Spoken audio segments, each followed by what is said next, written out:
What's up, my beautiful people? I want to thank you for tuning in to another Grownish review. Make sure you like, share, and subscribe. And y'all know how I do. We about to get right into it. Now, this episode opens up with Anna and Javi. Looks like they're coming back from a date. Um, he's walking her to her door. They go in, get in her room, and things are getting pretty hot and heavy. They really getting into it. Anna's shirt comes off. They on the bed, then Javi drops a bomb stating that he is celibate. Initially, she does not believe him, and she basically tells him like, "Look, if you don't want to have sex with me, just say that."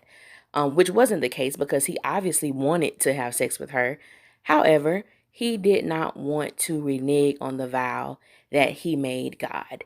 And so I must say, I really enjoyed their storyline because it's very rare that the story is told from the perspective of a guy who is celibate.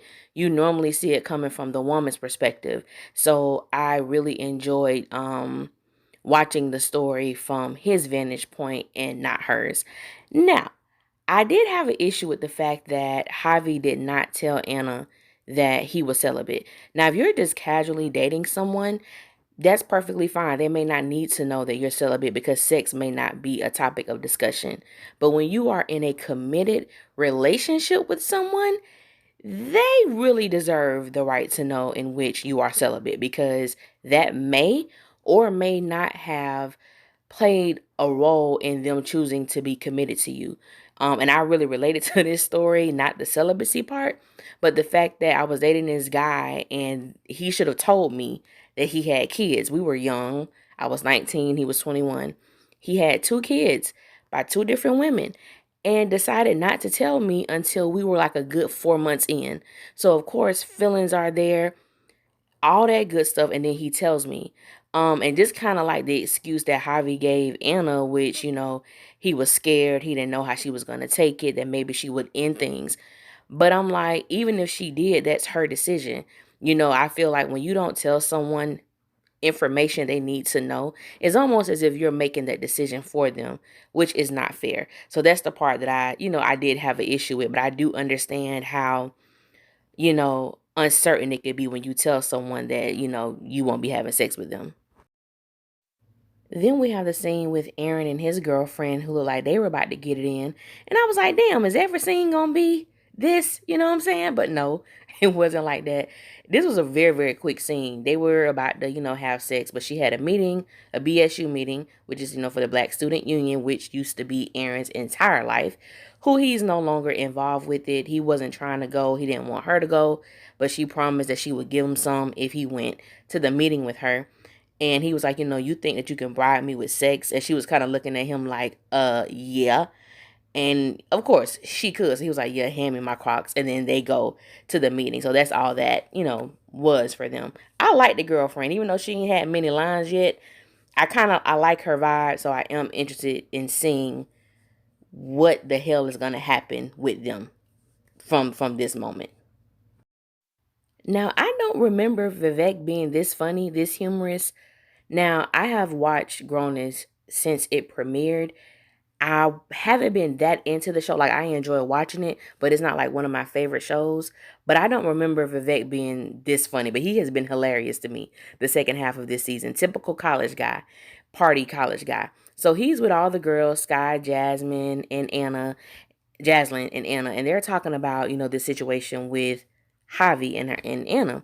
And so he was like, wait a minute, he's like, he ain't getting no hand action. He's like not doing anything.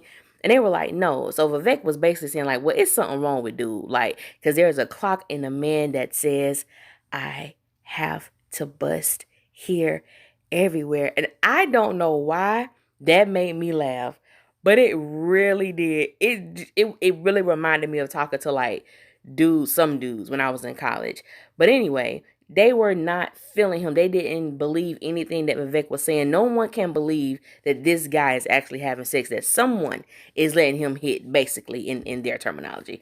Um, But even with Anna, just, I did enjoy how, Jazz was talking to her. Basically, like, you've always been saying that you do want to date guys or get to know guys who are just not trying to smash. I hate that word smash that people use, but we gonna use it. So a lot of times we say what we want, and then when we are presented with that, we realize it really may not be what we want. So we kind of get to see Anna's tug of war with saying the type of guy that she believes she wants, and now that that man is presented to her, she's having doubts about, is this something that I really want to do myself? She talks about being a devout Catholic, but she only believes celibacy was for priests and nuns, not just regular people practicing the belief, which I thought would be an interesting conversation, but I don't have time to really go that far. So that really interests me, that Anna believed that celibacy was not for her in her practicing of her faith. Next, we see Jillian sitting down about to eat this nasty ass looking food. Jazz places a bottle of hot sauce in front of Jillian, letting her know that that's the only way that that food is going to be edible. And so Jillian started talking about, the food at Spelman and how it was making her homesick. And Jazz was like, we're going to our dad's food truck. It's the closest thing to home cooked food without actually going home. And so Jillian was like, yeah, sure, like, thanks. And so I like that little scene. This scene was very short as well. Um, and I think I said it in the first review I did for this season, how I do enjoy that Jillian's character truly is a love interest for Luca, but at the same time allowing her relationships with the other characters on the show develop very organically. Like, I like that she's not coming in as a replacement for Zoe or trying to take Zoe's place, but she actually have her own storyline, and she actually is a very layered character, which we learn more and more, throughout the season, even throughout this episode. So I do enjoy, and I really did like the dynamic with Jillian, Sky, and Jazz. And even more so, you could tell Sky is just so unremoved, like she's just there. And sometimes her personality could be very dry as well. However, I did enjoy seeing the three of them on camera together, because it was like a real, black girl magic moment. I was here for it. Ava is having, why I want to call this girl Ava? I have a friend named Ava. I must need to reach out to her because I'm saying her name too much. Anyway, Anna is having a hard time with the celibacy thing with Javi. She's acting as if she doesn't quite know how to carry herself around him anymore. And it's all in her body language. You can tell she's uncomfortable. She doesn't want to do the wrong thing to offend him. Javi wasn't feeling it, and he could definitely sense the crazy vibes between himself and Anna. So he decided that he was gonna go, and just the vibe is off, and it was that tension was thick. So Anna stretches out her hand to like shake his hand goodnight. And he was looking at her like, what are you doing? And he had to reassure her that the entire time that he's been celibate, we've been kissing each other goodnight. Like, it's nothing different. So he was like, come over here. And they shared a kiss. And, it was a nice little kiss, very, hot kiss. And you could tell that Javi is having a hard time remaining celibate. And I was just like, oh, Lord. And I understood him because, in college, I couldn't have dated anybody who was celibate just because of who I was as an individual back then. It wouldn't have happened. Now, I have been celibate as an adult, and I can begin to tell you the discipline that it takes not to engage in something that you thoroughly enjoy doing. So anybody who has had sex and you are celibate, can practice celibacy, abstinence, I tip my hat out to you, because I've been in those shoes, and it is very challenging. It is very difficult. And I wasn't celibate for like a year or two. It was some time I put in. So, whoo, Jesus, I don't think I'll do it no more. But I'm just saying, I understand the great strength it takes to not engage in something that you have engaged in before, and something that is extremely pleasurable to you. So, whoo. And what's so funny is that as Anna is lying down. She hears Vivek up there getting it in with somebody, and they are loud as hell. And she was like, why hast thou forsaken me? Because you can't get none, but you living in the house with somebody who getting it in quite frequently. And it sounds like he's putting it down very well. So I was like, yeah, baby, I wouldn't want to be in your shoes. Damn sure not in college. This was by far my favorite scene of the episode. I absolutely adored this scene. Jazz and Sky's father made me smile the entire time that he was on screen. He was so happy to see his daughters. He was so happy of the accomplishments that they were making in school academically and athletically, and just seeing the pride that was on his face. I was like, whoever this actor is, he really sold that, because I honestly believe, like, whoa, these could really be his children. The way that he was, I just enjoyed everything about this scene. But before he came into the frame, they was telling Jillian about their cousin. Like, you couldn't make like direct eye contact with him because he'd flip out. It was just, it was really weird.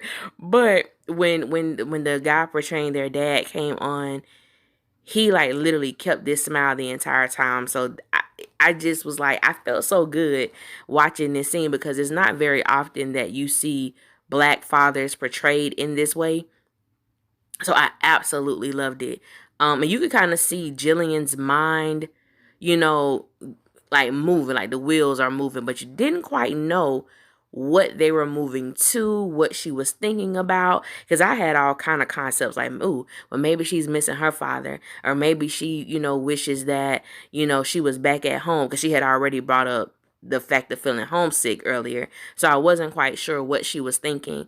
And especially when the dad started talking about how, the girls are training for the Olympics, and if they make it to the Olympics, how the whole South Central gonna be there, gonna be happy, just gonna be excited that these two girls from an impoverished, demographic area have made it, and they have done the impossible. So when I really looked at this scene, it was really motivational, but it was just really, it just felt like the love was just exuding from the dynamic between these characters. I absolutely loved it. Great scene. Absolutely great scene.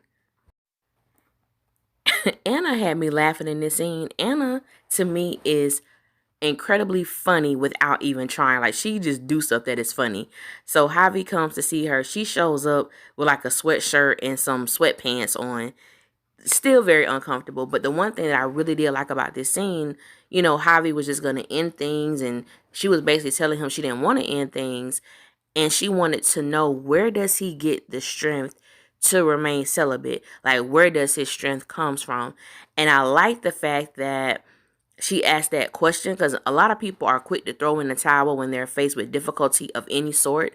And she just wanted to know, like, how do you make it through your moments of weakness? And basically, he took her to church. And, Zoe wasn't in the episode, but she was narrating, doing the voiceover.